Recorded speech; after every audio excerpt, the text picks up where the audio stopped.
Amid a sharp rise in COVID-19 cases, Prime Minister Narendra Modi held a high-level meeting with Chief Ministers of states worst affected by COVID-19. Chief Minister of Maharashtra, Uttar Pradesh, Kerala, Karnataka, Delhi and Madhya Pradesh were present in the virtual meeting. Delhi Chief Minister Arvind Kejriwal requested PM Modi's help to boost oxygen supplies to Delhi. दूसरा sir, इस वक्त दिल्ली के अंदर बहुत बड़ा oxygen का crisis चल रहा है जिसमें आपकी मदद चाहिए।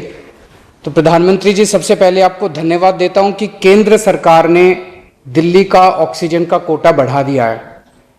लेकिन सर, मैं आपसे हाथ जोड़ के प्रार्थना करता हूं कि इस बढ़े हुए ऑक्सीजन के कोटे को दिल्ली तक पहुंचाने में हमारी मदद करें। एक एस्टिमेट के हिसाब से दिल्ली को 700 टन ऑक्सीजन की ज़रूरत है। आपने हमारा कोटा 480 टन कर दिया, बहुत बहुत शुक्रिया। लेकिन पिछले 24 घंटों में इस बढ़ाए हुए 480 टन में से भी केवल 350 टन ऑक्सीजन दिल्ली पहुंच पाई है। Kejriwal also alleged that other state governments were stopping trucks carrying oxygen to the national capital. प्रधानमंत्री जी, जब से ऑक्सीजन का संकट शुरू हुआ है, मेरे फ़ोन बजते रहते हैं।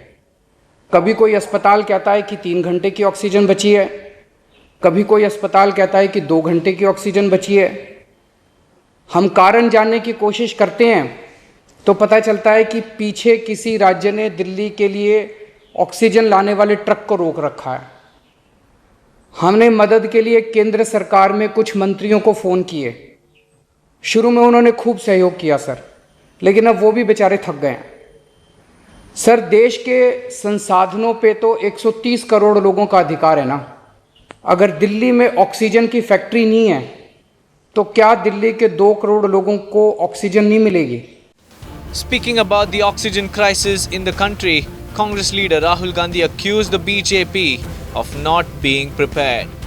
Corona can cause a fall in oxygen level, but it's oxygen shortage and lack of ICU beds which is causing many deaths. Government of India, this is on you.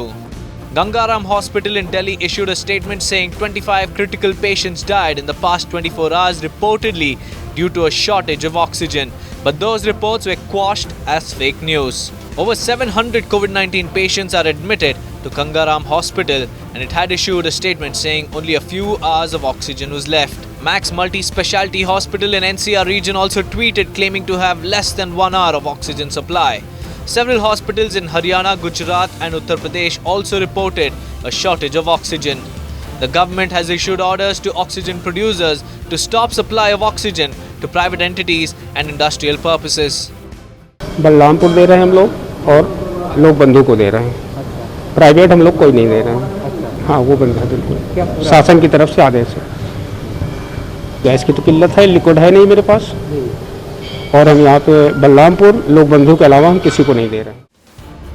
Many hospitals in the country are facing a severe shortage of oxygen and beds at a time when India is reporting over 3 lakh cases each day. India reported 3.32 lakh fresh COVID-19 cases and 2,263 deaths during the last 24 hours.